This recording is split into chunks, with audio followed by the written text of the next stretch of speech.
All right, inspiration for this recipe comes from New England's best friend, Dunkin' Donuts.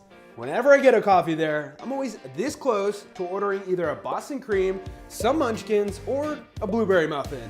Today we're gonna get our coffee there and then make our own healthier, macro-friendly version of a blueberry muffin, so let's just jump right into it. Start by adding in 3 large whole eggs, followed by 1 teaspoon of vanilla extract, 1 tablespoon of apple cider vinegar, 2 teaspoons of lemon juice, half a cup of unsweetened applesauce, half a cup coconut flour, 1½ scoops of Labrada Nutrition's vanilla 100% whey, which you can check out below, half a teaspoon of baking powder, half a teaspoon of salt, an optional 1 tablespoon of a sweetener, and half a cup of fresh blueberries.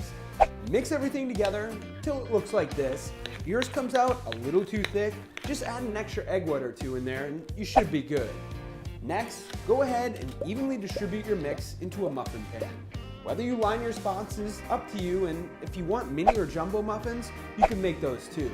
Top each one with a couple blueberries, then throw them in the oven on 375 for around 15 to 20 minutes or until you see them rise up.